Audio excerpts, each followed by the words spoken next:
Hello, everyone. We are back for another fireside. I start again. So the great thing about being live, right? So this is not going to be edited. It's going to be like that. So welcome back to another fireside chat. This is fireside chat 38, and for this fireside chat, because we had such a good discussion in the previous one about legacy systems and the challenges of dealing with that, the pain points and how to address them and all the challenges, we said, well, why don't we continue? Because this is a very large topic and there is still tons of stuff for us to talk about. So, um, but before we start, as always, we are now doing those fireside chat lives. If you want to be notified, please subscribe to the channel. Hit the bell thing so that you are notified when we are live. Put the thumbs up, and also join the conversation as well. So we would love to have you in the live chat, adding your comments, asking us questions, because it's really making those conversations far more enjoyable with all your contributions. So. Uh, Back to the main topic, legacy systems, the challenges in dealing with that. And I think that what we could do in this episode is there are many things that we can talk about legacy systems. But one of the key things that we talk about is modernizing them, is evolving them, because we don't want them to remain legacy. And we are taking the perspective that the systems that we're talking about are still core systems. They are still strategic systems for the companies, not something that is forgotten somewhere in the corner. No, we are talking about strategic systems that grew over time, just in very wild way, let's say, built by many different people over time, but they are still core. So, which means that evolving those systems bring us a lot of challenges. So, guys, so with this in mind, where do we start from? If we want to evolve those systems, what would be a good place to start? I think the first thing is not to make it worse, right? So you have to stop the rot before you start making it better. And there are many ways of doing that, and we can discuss that. I think that's probably a fireside chat on its own. But there are a bunch of things that we talk about. One is that to have an idea of where you are heading so that you can start understanding when, for example, you're adding the next feature. You're not refactoring, you're not doing anything to make the thing better. You're just adding the next feature. But it's worth understanding what are the practices, what are the things that you do that make it worse, and what are the things that may make it better, or at least not make it worse, right? So at the very least, you leave the thing as it was, you can make it better, but kind of the Boy Scout rule. And there's a bunch of things. One is having a vision for where the thing should be. So even when you are adding that the changes in 10 different places, but you should know how it should, where it should be, and maybe even try to create those seams, or try to kind of move the new feature in the place that where it should be, or create the new feature in the place they should be. There are many other things like architectural principles, like component boundaries. Start introducing, going through things from a, there are some basic things that, top level abstractions should actually connect to bottom, or should not connect to the abstractions below them. So they should be, you should be having dependencies at the similar architectural layers, for example. That often happens where a top level abstraction knows a detail of a different abstraction, and those kind of things can create spaghetti code as well. So there's many of these basic principles of software design that you start bringing in mind, because actually those are the things that made it worse in the first place. So a good idea of what the boundaries You of mean the the, system the should lack be. of those? No, Yeah, the lack exactly. of those is what made The it worse. lack of those, exactly. And so it's a case of like understanding these basic principles. And I'm not talking about solid, I'm not talking about other principles. It's the principles around design and architecture that you agree with the rest of the team. Create awareness of the boundaries, and make sure that you kind of start moving things in the right place when you're building new stuff, right? You don't have to move the old stuff, but the new stuff should be in the right place and should be done better than the old stuff. And that's how you kind of start start creating something better, or stopping the rot. And that's when after that, once you've got that kind of well established, you start moving towards more of a refactoring mindset, right? Mhm. Yeah. You What wanted do to you say think, something? Jose? Well, I agree. I would say you need to start with alignment, which is, first step would be for me that not just alignment of where you want to go, but where the system is today, which is something that for legacy systems it can be quite difficult sometimes. Yeah, because because of the way it has grown. Um, I think we mentioned this last time. No, the specification of what the system does may not be something that one person holds in its head. No, that person that you can go and ask the question to, and they will be able to answer everything. No, you'll need to do a lot of, spelunking, right? And what was it called? The uh, Ah, archaeology, no, like code archaeology, and sometimes you'll find stuff that is not used, but it's still there, and nobody changes it. Nobody, like because you don't know, maybe it's used, but you have no way of telling, right? And that makes it kind of difficult, in a sense. So understanding quite well what state the system is in, how how it is connected, what things have, because this is another thing that is very common as well, the side effects that are not documented, or they're not right, like the typical, it's like, oh, we put things in a table, that's fine. No, it turns out that then there's a cron job that gets triggered somewhere else, and then that takes something and puts it into the you never knew about this, right? When you have no recollection of this happening, because maybe it was done by a different department, or whatever, right? And you have all of these hidden dependencies and things that you really need to understand and collect, and right. So doing that first discovery, to understand the system, I think is quite key. Once you have that, then you can start prioritizing. I think, no, like, as you said before, Mash, like you're not going to solve everything in one go, but there are certain things that you may be able to avoid. If you're adding the next feature, if you're and that trade-off of how difficult it is to change versus the return on investment, then you can start saying, okay, so this is relatively easy. Let's start doing it. No, and kind of walk through the list, no, slowly. Yeah, I agree with that as well, because like in the context that we have in our minds in here is like, again, we are talking about potentially a significantly large system that is Mm. core, and there are multiple teams working on it, probably multiple domains, multiple areas of the business are being satisfied by that system. So which means that this system is going to live for quite a few years, right? So and I find that it's normally a good investment that sometimes we take a step back and say, look, this is going to be here for years.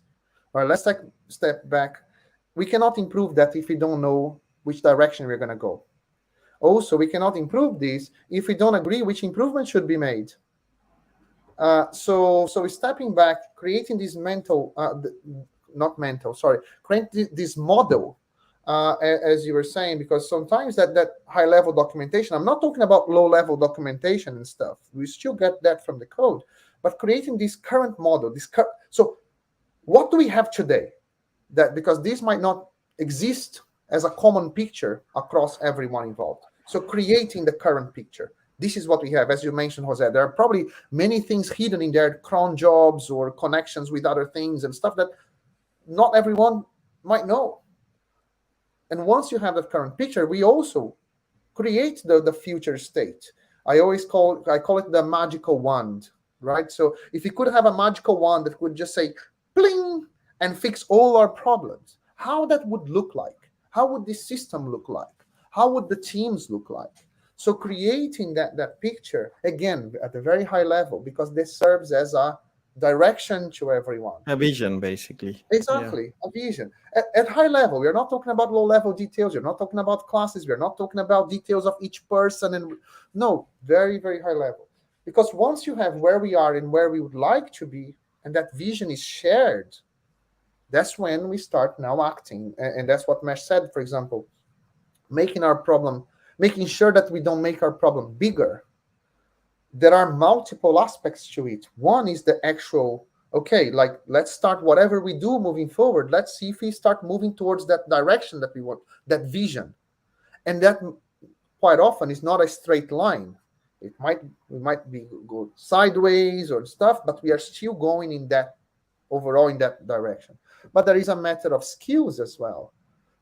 Sometimes people are just, they just need some more skills because they are dealing with technologies that they don't master and things like that. Even like culturally as well, not some, a few members might not subscribe to the agreements that Mesh was discussing. For example, it's not only about the design of the code, but it's the ways of working as well, because the ways that teams work and how they agree in the collaboration agreement impacts the end result of the code. So making sure that the new hires, for example, as you are hiring new people, you are hiring people with the mindset that you would like to have moving forward.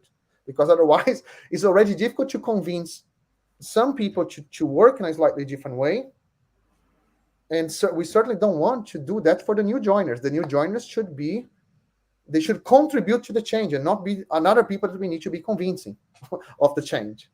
So there are multiple aspects in there, right? So it's what else it's can I? also the knowledge, right? It's, you know, that your current practices got you in that place in the first place, right? So even knowledge of good software design, you know, I talk about skills and, you know, practices and so on, but the knowledge of what makes good software design and agreeing on that, at the micro level as well as the macro level, also it helps. There's an interesting question. I think it takes us back, and maybe we want to go back and then move forward. Yeah, move forward. Yeah. From Mohammed Sufyan, like, what characteristics distinguish that a system is legacy? This is a quite an interesting one. Well, one thing is, the word legacy actually is only means a bad thing in software. Word legacy actually means, you know, that this is something. When you have legacy, it's something that's continuing to do good, right? It's valuable, it continues to be valuable. Are they That's about what. to die? Are they about to die? This It's is the my legacy that legacy. you want to Exactly. Like I'm exactly not gonna to exist the anymore. next generation, Exactly. right? So you know, when you say I want to leave a legacy, you don't mean I'm gonna leave a shit piece of code. What you mean is People you're will gonna leave speak something about that me. has People will value, speak about right? me. And the reason I actually go to the meaning of the word is because, uh, actually it goes very nicely with the systems that are strategic. They are legacy, right? But I guess what you mean is, why do we want to refactor those systems? Why do we want to change them, or change their structure, or even replace them? And the reason being is quite simple: they are difficult to change, or they're not safe to change. And that's as good as, you know. And any other definition is just going to add detail to that. Yeah, So I agree. It's just like this, exactly how I would say as well. It is when change is difficult to be made and doesn't satisfy the business aspirations. So we cannot move fast enough, for example. So because it's not safe, because it's difficult, it's taxing. We need to align a lot of people. So there is so much that needs to be done in order to make simple change. So ultimately, it comes down to it. Like, can we evolve the system at the speed that is needed by the business? Or another way of thinking, is the development teams being a bottleneck for the evolution of the business?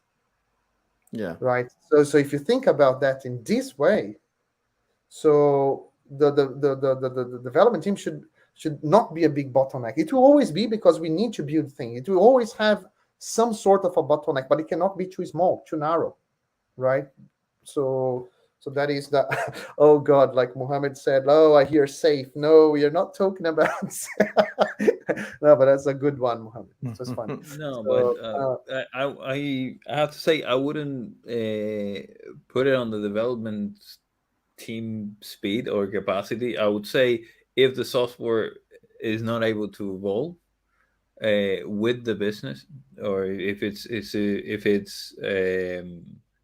let's say constraining the evolution of the business, then it's a legacy system, because it's not like, if it's able to keep up to date, that's fine from my perspective. And there's also this definition, I don't remember whose was it or whatever, like the code that you just wrote is already legacy kind of thing, like the minute that it Yeah, already goes out of it, that's fine. But it, I for don't me, like those. it's more of again, it's more of whether it, if it can adapt to what the needs are today, yeah, and then tomorrow, and then, right, like how difficult it is, that's what makes it Mhm. legacy for me. No.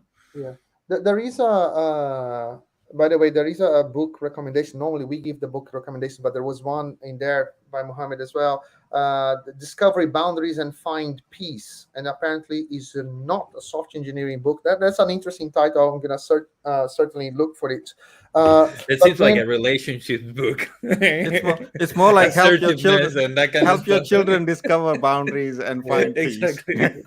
but it seems that boundaries are a good thing in general, not only in software, right? So Hmm. establishing some of them. So but anyway, so we were talking about the evolving systems and stuff, and okay, so we know that we need to evolve. We know that it's challenging. We know that we need to keep up with business needs and all of stuff. But like, how do we do that? So, for example, yeah, we have this bunch of people working on stuff, and there is features to be done, because this is another problem with evolving legacy systems to a better state, right? So you still need to be doing business as usual. You still need to be pushing out some features, but they become harder and harder to do. So how can we? What are there different strategies where we can keep doing building features, but at the same time evolving the system? So, what are the different approaches and pros and cons in there? Well, unless you kind of completely replacing it and only doing a big bang release, uh, or a bunch of big bang releases, you have to keep doing that, right? Oh, And by the way, I that think, sorry, Mesh, to interrupt, because I think that there was even like a question or a comment in there about exactly about that in the economical side of modernizing or rewriting or it's a good question. Yeah, what about when the economical benefit of going through the process of modernization is less than the market size of the product overall? Well, I think the question is that, what if the investment in modernizing is more expensive than the revenue that you would be getting from that?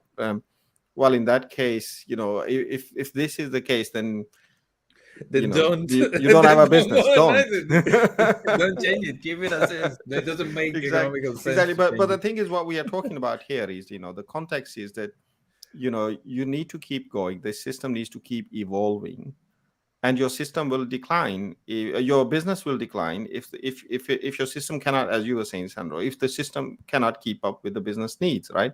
That's the thing that we are talking about. If basically what you're saying is that changing the system actually costs more than the business itself, then you don't have a business anymore. Sorry to Yeah. say.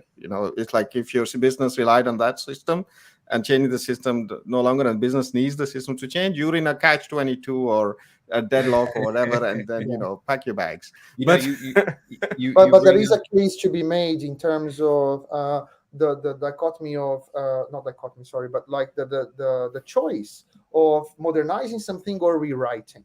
I think this is another thing that was building. yeah, I mean, I would think of rewriting as a strategy in modernizing, right? Mhm. And rewriting does not have to be all or nothing. You can rewrite certain parts of it. You can even, like, one of the things that, for example, we do is, it's not just about understanding the different boundaries in different parts of your system, but it's also about understanding what's commodity and what's custom and what's your kind of business edge, as it were. And we use worldly mapping, for example, for that purpose as well, where we try to understand what are the things that we can commoditize or we should be commoditizing, right? So you can have all those kind of questions, and that goes, again, is part of that vision that you create in the beginning. And you can even use that to inform your strategy. So, for example, you say, like, I'm going to create that boundary, and I'm just going to work in isolating this part, so that this part can be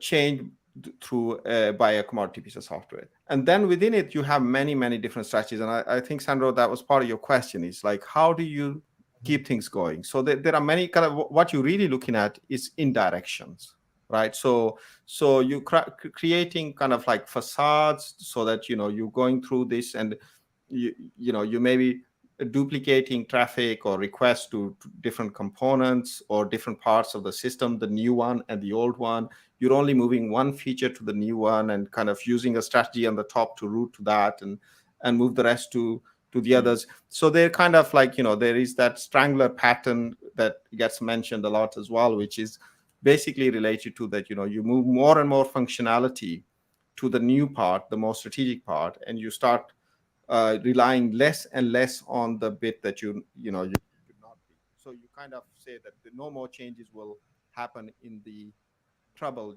part, and more, every new change will be in the new part. So there are Nash, many. sorry to interrupt. I think that your microphone went a bit low, at least for Yep, me. I don't know. something happened there.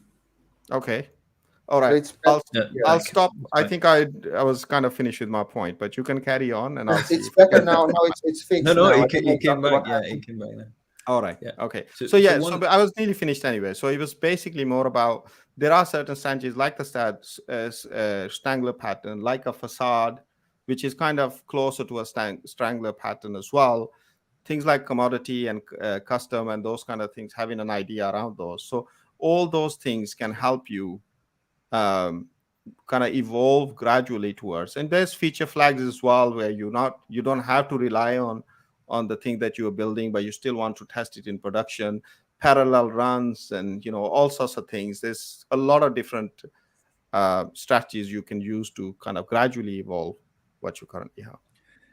Yeah, I mean, in the end, with this strategy, is what you're trying to do. I don't know if you know this concept of the bathtub curve, right? Like the system over time, the errors, let's say, that it will generate, no, and it follows like the curve of a bathtub, no. Like at the beginning, the system will give you a bunch of errors because you're just starting, you're finding out what. Then it sort of stabilizes, and then when it's reaching end of life, it will start giving you problems again.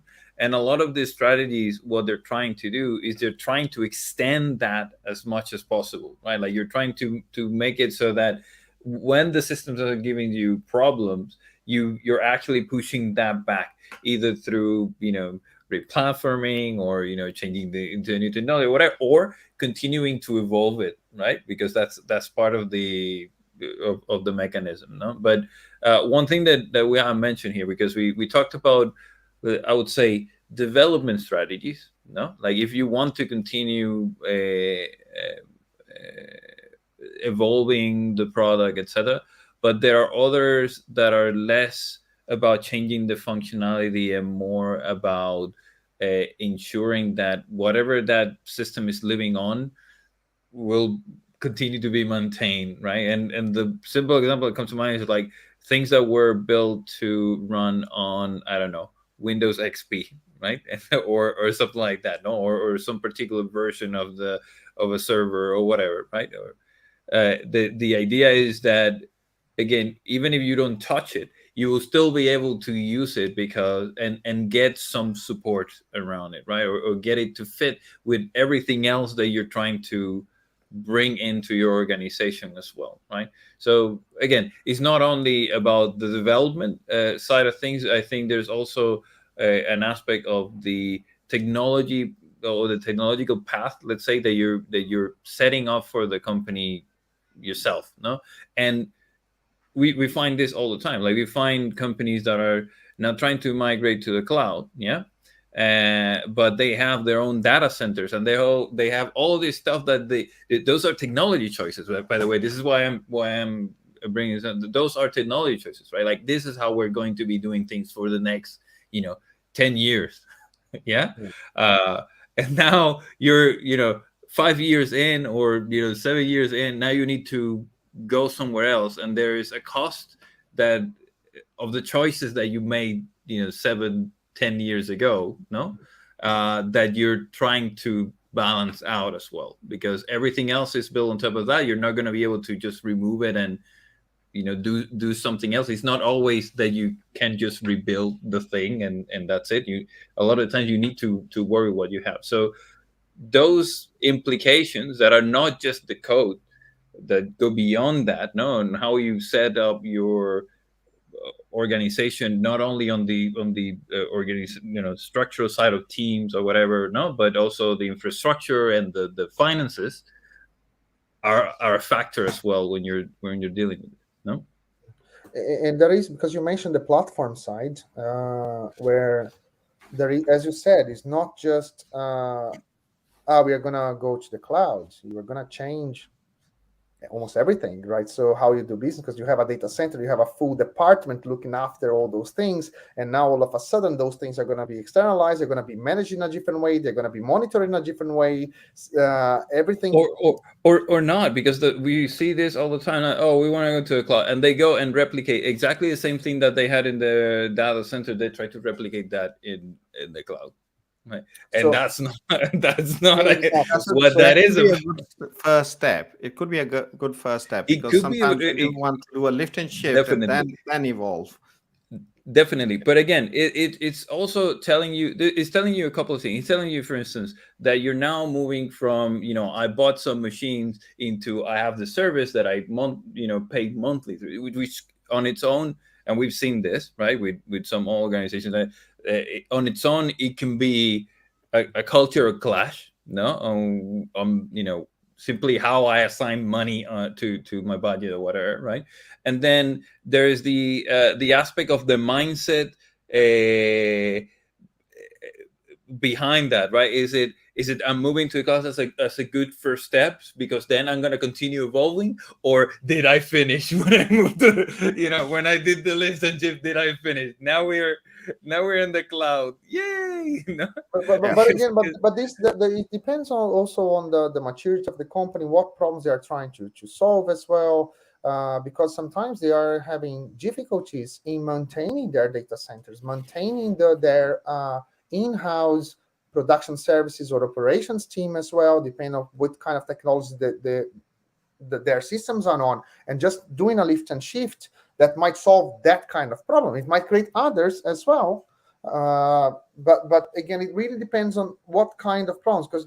But if they say, no, you know what, we are not having any these kind of problems, but strategically thinking, we would like to be in a more modern platform in the future, but the house is not on fire. This is another thing that we also need to talk about, because as you are evolving those systems, you cannot start thinking about strategic changes when the house is on fire.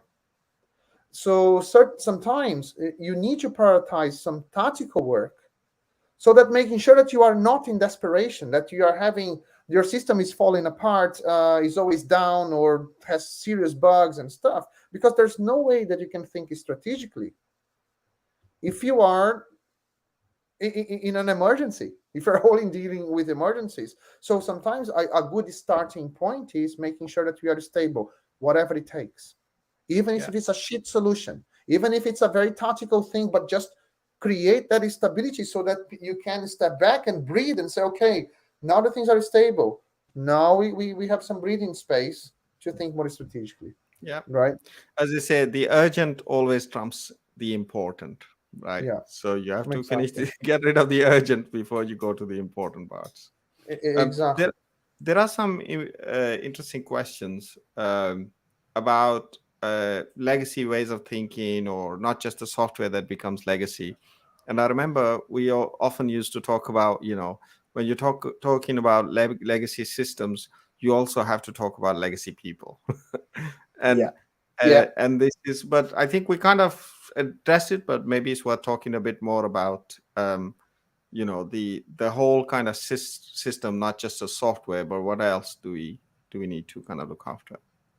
Yeah, and this is something that this is not an easy topic to tackle, because a lot of people might feel, they don't like to think about that not everyone is suitable, but companies need to think about that. We are talking about the future of your company, the future of your systems, and also the happiness of all your employees and stuff.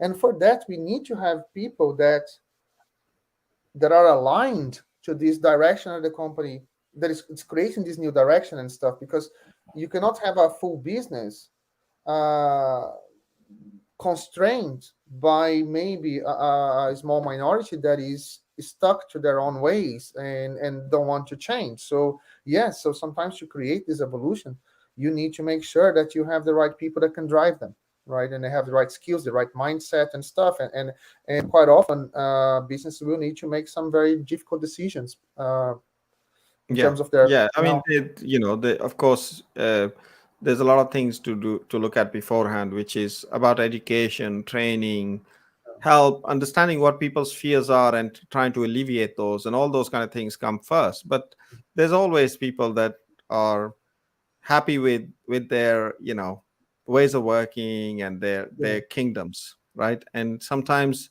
you have to remove those kingdoms, and not everyone would like that, right? Yeah, mainly when they are in positions of authority, and Mhm. that makes it challenging, right? So, but this is a very good point. There You are sorry, sorry, go no, on. you just it reminds me. I think it was ING when they started with the whole agility a couple of years back. One of the things that they did was they re-interviewed everyone for their role, which I Interesting. think is quite bold. You know what I mean? Yeah, Like you're gonna be like, okay, It's so quite bold, and it's a bit over the top if you can be re-interview uh, but everyone. demoralizing for some but to people. some Yeah. extent it's Yeah, a way exactly. to make sure that that people are in the right seat, so to speak. No, like you Hmm. do you have the right mindset to be at this post, let's say? No, maybe Well, we'll find I, a I different mean, post for you. this is a good topic, Jose, because I mean, you'd argue that like those people should know whether those people are, they're part of their organization. They don't have to interview them. There should be a bit more of a, let's say, nuanced conversation on who is in the right place and who is not, rather than interviewing everybody. But anyway, There is a way to generalize that in a more uh, philosophical way. Is like, I think that the size of your actions are also, they should be according to the size of your problem, right? Mhm. Because, for example, if you end up creating a possible, I'm going to re-interview a significant amount of people, you have a systemic problem. You don't have like one or two people in wrong places. You probably have a full department that, or a big chunk of the business that might not have the right direction, not might be in such a bad state given the current view of the company, that they are considering a huge change. So now we're not talking about one or two individuals anymore. We're talking about a much serious. So then I would understand that, because for me to understand like a solution, because this is a solution, right? So uh, in order for me to criticize that, I would need to understand the size of the problem that they're trying to solve. But in principle, I say, wow, this is like a, because this will create a bad feeling across everyone. For example, if It's I had to a be, nuclear option. well, so exactly. So if I had to be re-interviewed for the job that I've been doing for quite a few years, depending on how I see my job, I would even feel offended by it. Yeah, But and but but for example, But it's not for the same job. It's like, if let's say, the way that I interpret this, we should look at the thing. Like I'll try to find the link later and share it. But let's say, no, if we're going for agility. No, we're going for business agility, etc. There are certain things that maybe when you got hired were not part of your job description, or were not yeah, things to be taken into consideration, that they are now, they that now are, right? mhm, yeah, Because the direction where the company is going or whatever has changed.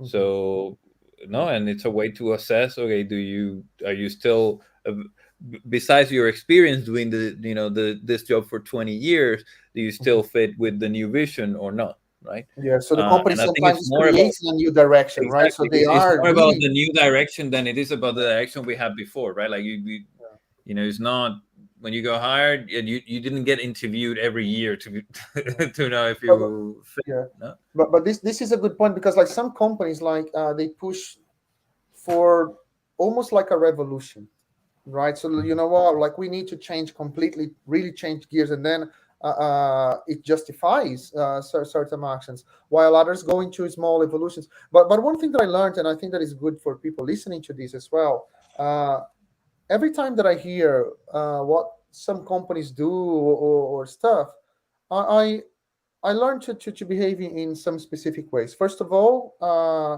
I don't think I always say like this company when people. I'm not talking about the example you gave, Jose, just to clarify to everyone. I'm things like, oh, Spotify does that, or Netflix does that, or whatever other company, as if those companies did that first of all across the board, and as if they had stopped that experiment and they, okay, that's what they are doing now forever, and they never evolved. And also, like, so first of all, I always take, okay, if they are doing that, at what level they are doing that, and also what context. I think this is the question that everyone should ask themselves every time that we hear a solution, even the ones that we are discussing here. The question is like, what is the context behind that? So when companies decide to go for this approach, what were their current context, what problem they were trying to solve, and then you are in a much better place to actually give opinions if that was a good or not, a good solution or not. But anyway, I would like to go back to the topics we were discussing before. uh, Ways to evolve the system while keeping business as usual going. Mesh, you mentioned a few technical approaches in terms of feature toggles. You mentioned even the refactoring, for example. We don't rewrite the whole system. Quite often what we do is we take one area, given this new vision that we created, and say, look, maybe you can take this part of the system and move it out and evolve it separately and remove from the rest. Those are technical solutions. There is also one thing that I would like to bring, and Jose, you mentioned a few other you also mentioned like a few more structural changes in terms of deployment and production environment and cloud and stuff. There is another element that is how do you divide the work? For example, from the delivery teams, right? How do they divide the work in terms of business as usual and evolution? And here there are quite a few strategies as well, and making sure that everyone understands, you apply the different strategies according to the context and what you are trying to achieve. So a very common one is the famous 20% that Google has, right? So teams will have 20% of their time dedicated to improvements. So this is a strategy to keep doing business as usual, but separate some formal time to work on improvements. There are sometimes companies that they decide to have a team. Maybe a team would dedicate 1 or 2 sprints and they will stop the business as usual. They will go for a time boxed period to do some improvements, and then they go back full time on features or business as usual. There are other companies that will say they will keep some teams working business as usual. They will create a team that will only work in improvements. So there are multiple strategies, and each one of those are just a few, have pros and cons, right? So I think that depending on the size of your problem, as I was discussing earlier, you need more radical changes. If you want to make much bigger change faster, you cannot do that in 20%. But if your system is in a reasonably okay state and you can do that gradually with a 20% improvements, you can do, but those changes done in 20% of the time, they are always quite small changes. You very rarely you're gonna get some strategic change, a fundamental change being done partially, right? In 20% of the time. You normally would need, but again, like those strategies need to be adjusted to what you're. I have another point of view on that one. Sorry, because I think more, I would say more than the size of the team. Of course, all this is, it depends. No, like what's your time frame, all that stuff, right? Like, but if your time, I would argue that if your time frame is quite short, you're not going to go for 20%. You're just going to focus on that and get it done, right? But For me, one thing that would define whether that's a good strategy or not is whether that 20% is actually making you progress, or is it just deducing from the, let's say, the progress that you make in the opposite direction. And what I mean by that is, if let's say you have 20% of the time that you're working on fixing, but then for 80% of the time you're creating new problems. You are making your system worse. Okay, Right? Yeah.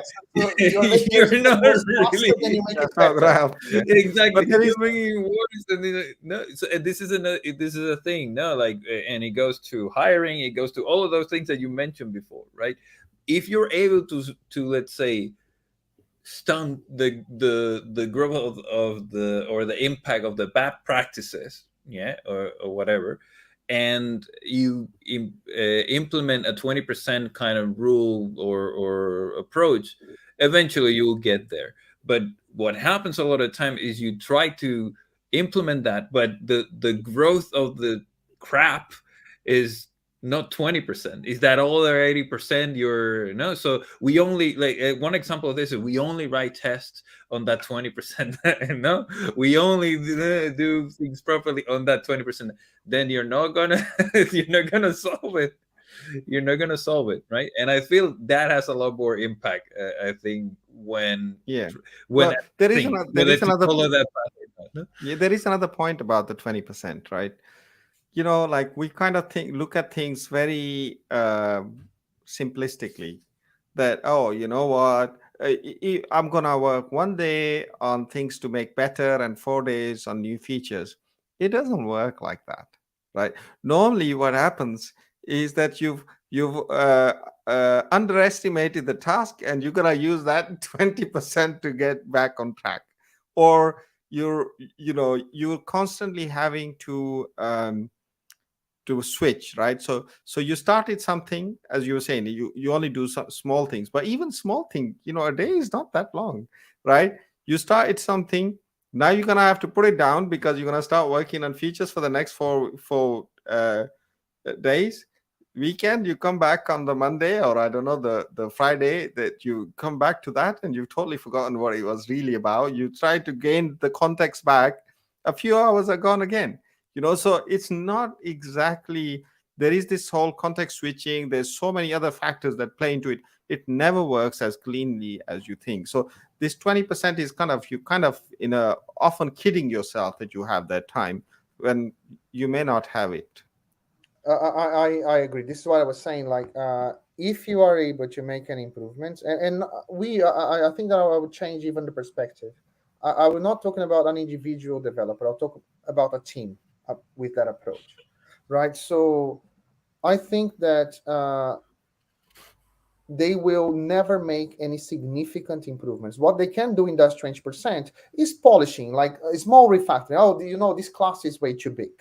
Maybe there is some unit tests that are not there, or some of the one or two tests are running a bit slow, so I'm going to try to speed up. Those are very minor things. Of course, there are things that needs to be done, but quite often they could be part of another task instead of being separate in a way. What I see in those 20%, you should be able to make a case for it, because ultimately, although it's 20%, it's still work. You cannot just like take 20% of the time to do whatever you want, right? So, or say, hey, I will work on this improvement that only you see value on it. But then there is a question here by Marabesi. It's like, what metrics should you to watch to see that progress? When you are working such a more like, oh, I just do 20% like one day every week, it's very difficult to measure anything, because what you are doing will not cause a big impact at all. So, or if it does, it's so minor. You might have say, hey, now this class in here that I refactor has some better quality metrics on Sonar that is very low level.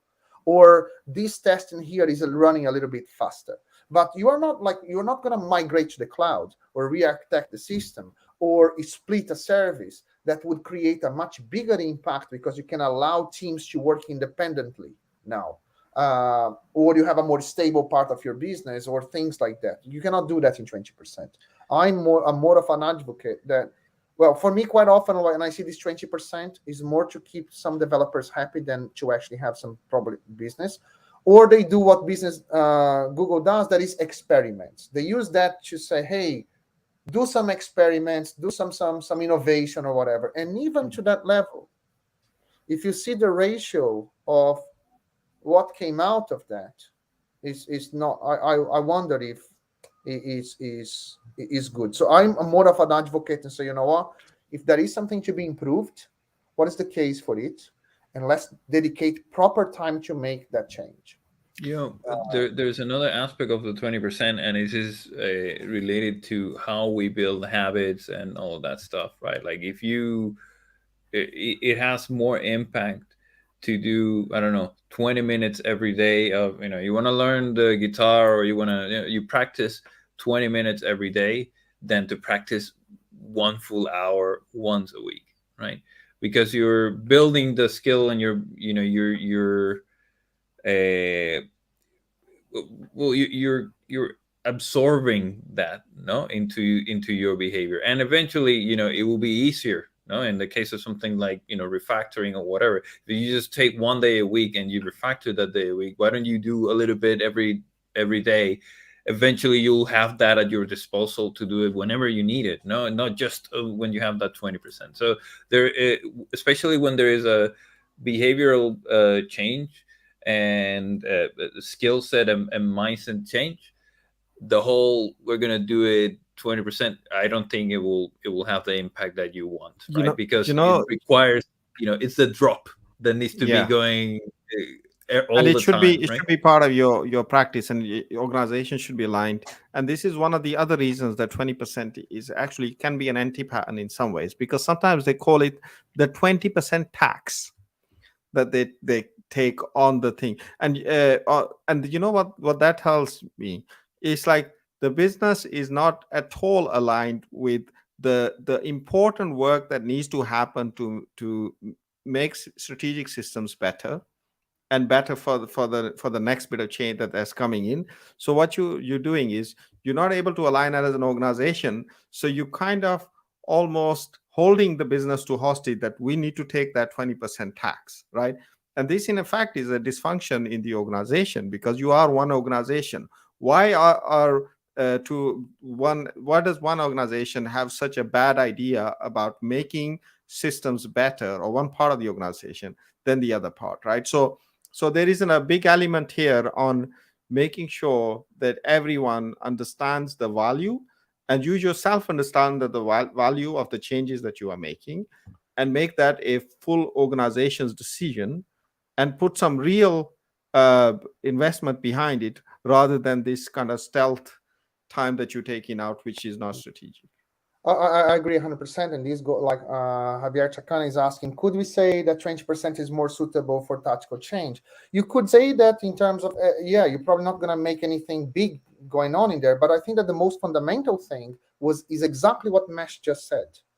Because like when you have this, how can I say, artificial division of 80-20 or 70-30 or whatever number that is, which means is that there is 20% of work being done that some people, some key stakeholders don't even care about or don't agree. And you manage to convince them because, for whatever argument used, it would be a much healthier conversation, as Mesh was saying, is like, say, look, we're going to list everything that is important here. And yes, we need to get some features out, but there are loads of things that are slowing us down, or the whole value stream has bottlenecks that needs to be removed. Can be how fast we can run our automated tests, or the challenges of having parallelizing work across teams because of technical dependencies or lack of infrastructure, or whatever else.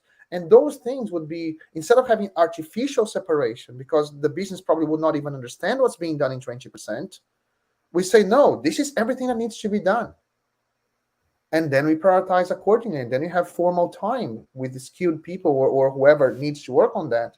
And for me, that would be my preferred way of running that, instead of those things. So yeah. Just to go back a bit on the any ideas which metrics to watch, to see Mesh, from your the You microphone went low yeah, you're again. low again. Yeah. okay. Can you hear me all right still, or is it bad? So it's when you get closer. I don't know if you are using a different microphone that you might be thinking, or but I don't know. Okay. Um, can you hear me all right now, or Yes, uh, if you yeah? yeah, where Yeah. you All are, right. it's better. Okay, cool. I think it's just a pickup on the mic. I just need to speak Right. closer to the mic. Right. So I just wanted to go back on the metrics because I think that's an important question. I know you mentioned it the passing for another point, but going back to Marabasi's question around the metrics, there are there are certain metrics that we should be looking at. Of course, there's about the value and everything else. We talk about the business value, but we often talk about these four key metrics, and I think they're important to discuss here as well because they lead to ease of change, and with the fact that we describe easier and safer change, and the fact that we describe legacy systems as systems that are not easy and safe to change. So I think there is a very good alignment between the four key metrics. I know they're fashionable and everyone talks about them, but they are actually good quality indicators towards whether your system is fit for purpose for your business, right? And there's a lot of material on them. They kind of lead time, deployment frequency. There is the help me out here, Jose. There's the mean time to recover and Yeah, maintenance return and change failure rate. change failure rate, exactly. So if you look at those four, that's a good start. By the way, they're not the only four. There's other metrics as well, and some might be very close to your context as well. But don't look at kind of more things around what makes change easier. Even these are proxy metrics to the value. But I think as soon as you start talking about sonar and those kind of things, they are even at the next level. They're kind of almost bets that you are making for these metrics to be better, which in itself is a bet for the real business value to be better or real change to happen quicker and safer. But they are definitely worth looking into. Yeah, Maraves is now asking me to plug in the repo that we have, the application that we're building that calculates the metric out of takes a bunch of data sources and calculates the metrics for you. But Oh, yeah, all right. And it's called what? Shadow on. Is that what he no, calls it? no, no, no, that's my GitHub ID. No, Oh, I get it. it's All right. called Omnimetric. The project's called Omnimetric. Okay, Yeah, cool. yeah. Um, Cool. So yeah. So the metrics, they are important when it comes to that. So the problem is that, again, and we talked about metrics in another episode. So maybe you should take Yeah, that session check out that out. because we went on and on about them. Yeah, But there's certain things that are not that easy to measure in this case. No. yeah. There are I don't want to go into the whole metrics. 'Cause first of all, we are already getting towards the end of our time, and also we had an episode. But just to clarify, like there is also a difference between there are different types of metrics as well. And when you are talking about the technical metrics, sometimes the way that you can measure that is slightly different. But for some business metrics are much hard, well, not much harder, sorry, but they are normally you can only have some business metrics after the fact. So, for example, you need to release a feature to production, but wait for that feature to be in production for quite a while, maybe months sometimes, to see if it had the impact. So certain features you can certain metrics you can have the result straight away as the thing changes, the technical change, or you release something or whatever. And other metrics you need to wait time that this thing is out to collect the outcome and then measure. So I was just trying to clarify because like there was a question about the metrics on the vision, and I just wanted to make a distinction between a technical vision and a business vision because you will get the feedback loop is different from the technical and from the business. So just to clarify that. So we are running out of time. So I was trying not to get like more maybe go into a very big topic, but it's difficult because every topic seems to be big. So how do you maybe still in the same thread? We talked about creating a vision. We talked about maybe teams dividing their time in how they improve things. how do we provide alignment across teams? I know that might be another big one, but it's still close to what we've been It's a discussing very now. big one. It's a Yeah. very big one. But we mentioned some of those things in previous episode, even when we mentioned the team's topology as well. Yeah, Uh, yeah, yeah. but I there, think there this When is we talked about architecture as well, yeah. and on the yeah. architecture episode we mentioned some of those things. It's such a big, because actually it could be in itself maybe worth discussing as a separate, because the reason I'll tell you one thing, like alignment is, you can talk about it at many different perspectives and different levels of detail, right? Because there is alignment of the product itself, the purpose behind it, and so on, what it's trying to achieve. There is the alignment on the technology, there's alignments on the practices, on the architecture vision. There is even alignment around which, like even how we do it, like you were talking about 80-20%, or how we align with the business to actually help us do these things.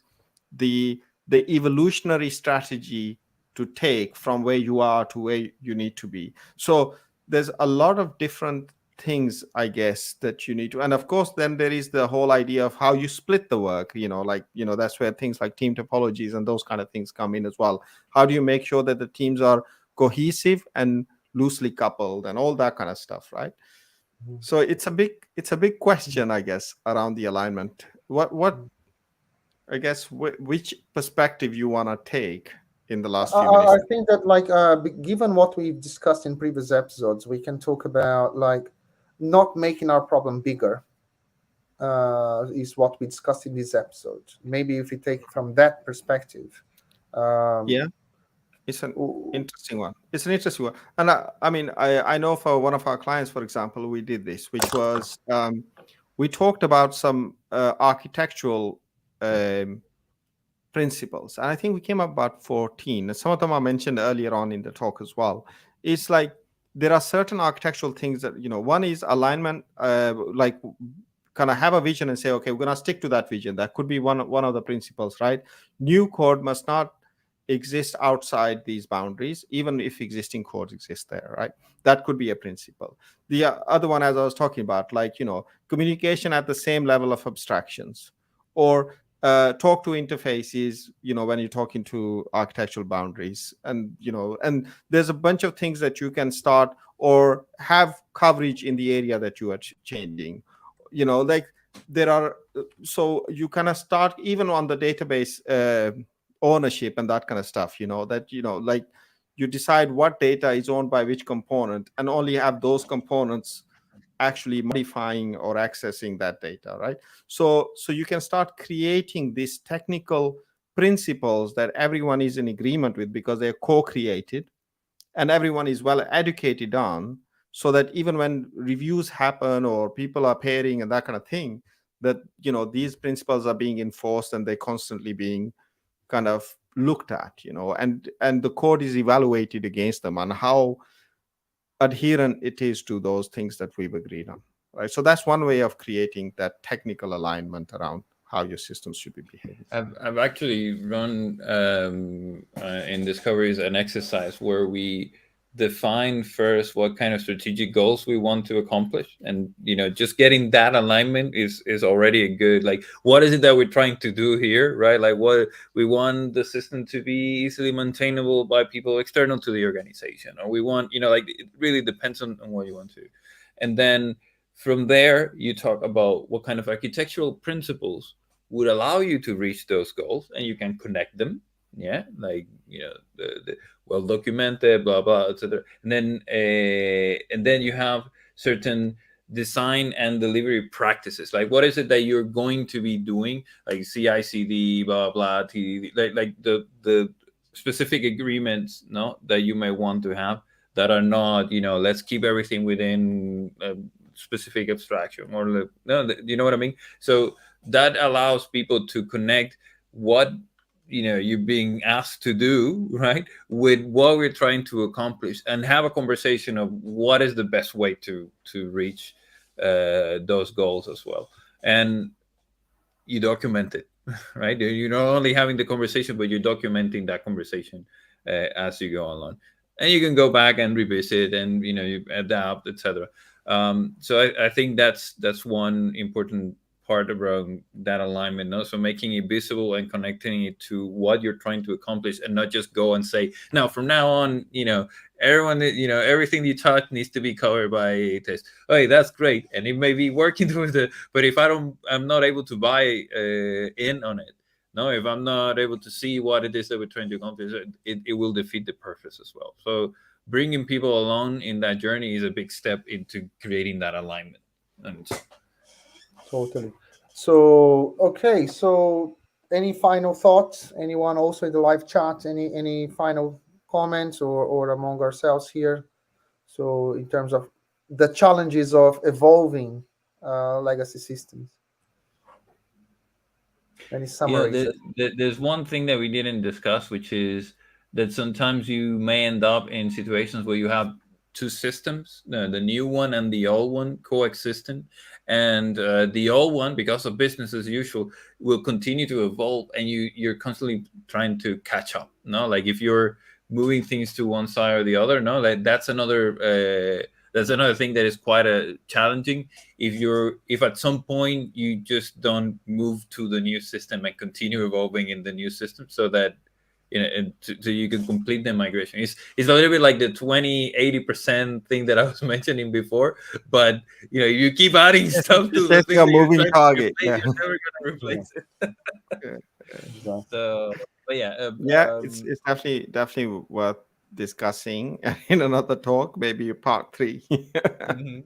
Yeah. Yeah, I think that so if people want us to discuss, because there's so much in here for us that we haven't touched upon yet. So that is the database side. The database, because we quite often talk about refactoring code and re-architecturing microservices.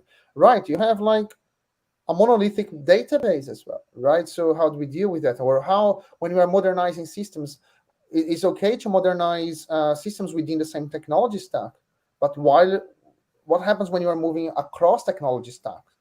So that And brings a and what new about set. modernizing systems of systems, right? Because sometimes the systems that are in place don't actually reflect how the business processes work at a organizational level, and systems of systems need to change their boundaries Yeah, and change.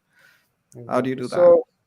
So there are many things to discuss. So if you're watching this episode, so let us know if you would like us to continue discussing this topic, because there are far more for us to talk about. Otherwise, if you would rather us to tackle a different topic, leave your suggestions as well. And so I think that it's time for us to wrap up.